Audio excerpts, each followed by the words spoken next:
নমস্কার, কেমন আছেন সবাই? এলিয়ার গৃহকোণের আরো একটি নতুন ভিডিওতে আপনাদের সবাইকে স্বাগত। আজ শেয়ার করব দই রুইয়ের রেসিপি। আমি কিভাবে তৈরি করি। তো কি লাগছে দেখে নিই। এখানে রয়েছে রুই মাছ, রয়েছে টক দই, পেঁয়াজ কুচি, আদা কুচি, লঙ্কা, আর রয়েছে কাজু, কিশমিশ আর দুটো আলমন্ড। মাছগুলো একদম যেরকম নর্মাল পিস করা সেরকমই পিস করেছি। আপনারা আপনাদের প্রয়োজন মতো করে নেবেন। আর মাছের পরিমাণ অনুযায়ী কিন্তু অবশ্যই আদা পেঁয়াজটা ব্যবহার করবেন। মাছের গায়ে ভালো করে আমি কিন্তু নুন মাখিয়ে নিচ্ছি আর দিয়ে নিচ্ছি একটু কাঁচা সর্ষের তেল। কাঁচা সর্ষের তেল মাখালে না ভাজার সময় তাহলে ছিটবে না, আর ভালো হবে মাছটা। নাহলে যে কোনো মাছই আমি যখন ভাজি ও আমার দিকে তেড়ে আসে। তো সেই জন্য কাঁচা সর্ষের তেল আর নুন দিয়ে ভালো করে কিন্তু মাখিয়ে নিয়েছি। আর দিচ্ছি খুব অল্প নামমাত্র একটু হলুদ। অসাধারণ হতে হয় খেতে, কিন্তু গরম ভাতের সাথে জাস্ট অসাধারণ লাগে খেতে।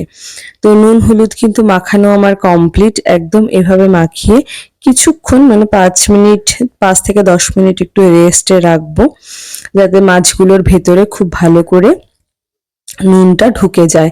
যেহেতু লেজ নিয়েছি, লেজের পিসটা একটু বড়, আমি কিন্তু মাঝখান দিয়ে একটা বাড়িতে এসেই কাট করে দিয়েছি। এটা আপনারা যদি বাজারে বলেন তো ওরা ওইভাবে কাট করে দেয়।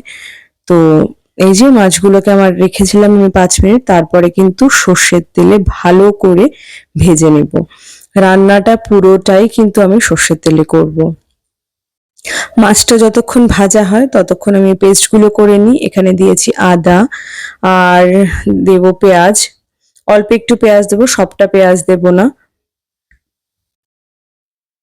আর একটা কাঁচা লঙ্কা কিন্তু আমি এখানে পেস্ট করে নেব, কারণ ঝাল বেশি দেবো না। আদার একটা ঝাল থাকে, আবার কাঁচা লঙ্কারও একটা ঝাল হলে বাচ্চারা খেতে পারবে না। তো আপনারা আপনাদের প্রয়োজন মতো কিন্তু ঝালটা ব্যবহার করবেন। আমার যেহেতু বাড়িতে বাচ্চা আছে আমি সেহেতু অল্পই ব্যবহার করেছি। তো এইখানে কিন্তু পেস্ট হয়ে গেছে, আদা পেঁয়াজ আর লঙ্কার পেস্ট। এটাকে আমি নামিয়ে নিচ্ছি। এবার ওইটাতেই কিন্তু আমি এই জারেই কিন্তু আমি এই ড্রাই নাটস গুলোকে একবার পেস্ট করে নেব। এর মধ্যে রয়েছে কাজু, কিশমিশ আর আলমন্ড। আমার এক পাশ কিন্তু ভাজা হয়ে গেছে মাছের, আমি কিন্তু অন্য পাশটা ভেজে নিচ্ছি।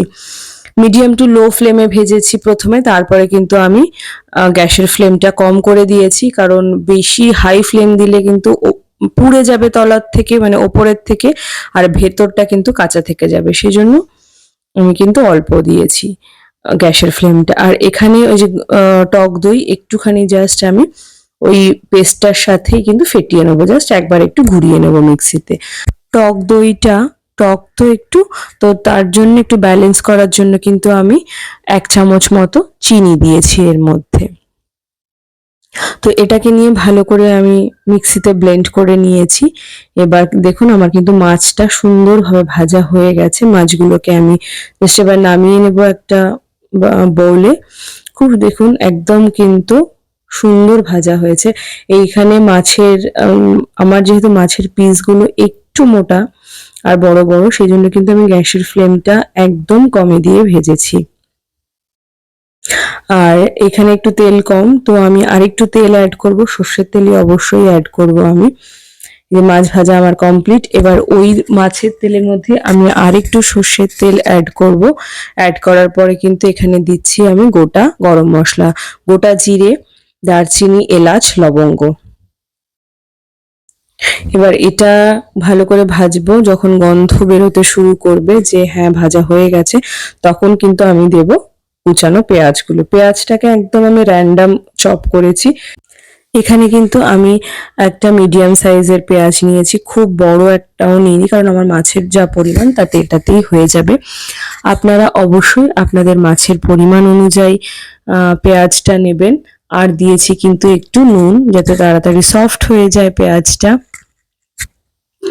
দেখুন প্রায় কিন্তু গোল্ডেন ব্রাউন হয়ে গেছে আমার পেঁয়াজ। এবার এখান থেকে আমি একটুখানি কিন্তু পেঁয়াজ তুলে রাখবো, খুব অল্প একটু পেঁয়াজ বেরেস্তার জন্য। মানে খুব কড়া করেও বেরেস্তাটা আমি করিনি, আবার হালকা একটু দিয়েছি, এটা লাস্ট লাস্টে একদম মাছের ঝোলে দেব, তাতে কিন্তু টেস্টটা আরো বেশি বাড়ে। তো এই যে যে আদা আর পেঁয়াজের পেস্টটা ছিল সেটা এবার আমি এখানে অ্যাড করলাম। যেহেতু পেঁয়াজটা আমার ভাজা হয়ে গেছে, গোটা পেঁয়াজটা, এবার ওই বাটা মশলাটা দিলাম। এবার এর মধ্যে দেব ড্রাই স্পাইসেস গুলো, জিরে গুঁড়ো, ধনে গুঁড়ো, কাশ্মীরি রেড চিলি পাউডার শুধুমাত্র কালারের জন্য, আর দিচ্ছি কিন্তু গোটা কাঁচা লঙ্কা। এখানে আপনারা যেরকম ঝাল খান আপনারা সেরকম দেবেন। আমি কিন্তু আমার বাচ্চা আছে যেহেতু ওরা ঝাল বেশি একটা খেতে পারে না, সেই জন্য আমি কিন্তু অল্প দিয়েছি।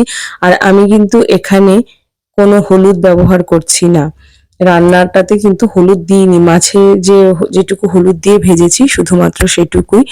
আমি কিন্তু এক্সট্রা আর তরকারিতে বা মাছের ঝোলে আমি কিন্তু দিচ্ছি না। আর এই যে দিচ্ছি কিন্তু কাজু পেস্ট আর যেটা টক দই একসাথে ফ্যাটানো ছিল সেইটা।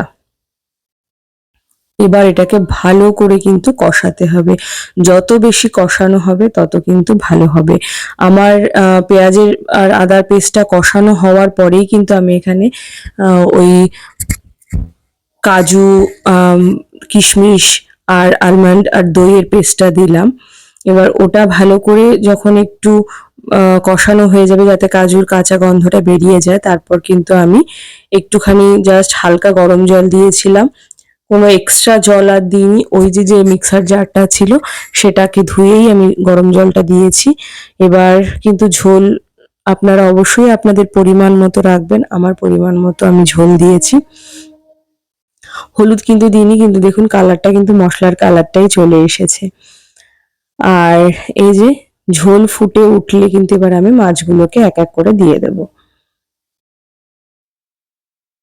মাছগুলোকে দিয়ে ভালো করে ফোটাতে হবে আর এপিটোপিট করে নিতে হবে কিন্তু।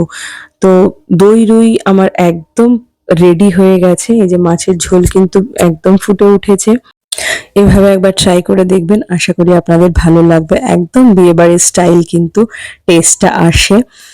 আর এই যে হয়ে গেছে কিন্তু একদম আমার রেডি। আপনারা আপনাদের প্রয়োজন মতো গ্রেভি রাখবেন। আমার আরেকটু গ্রেভির কম দরকার, তাই কিন্তু আমি আরেকটু ঝোলটা কমিয়ে নিচ্ছি। এবার লাস্টে দিচ্ছি কিন্তু একদম গরম মশলা। গ্যাসের ফ্লেম কিন্তু আমার এখানে একদম অফ করে দিয়েছি। জাস্ট একটু হালকা হাতে নাড়িয়ে আমি কিন্তু এটাকে নামিয়ে নিয়েছি একটা বাটিতে। এই যে মাছগুলোকে পুরো আগে নামিয়েছি, কারণ বড় বড় পিস তো ভেঙে যাওয়ার চান্স থাকে। তো দই রুই আমার একদম রেডি।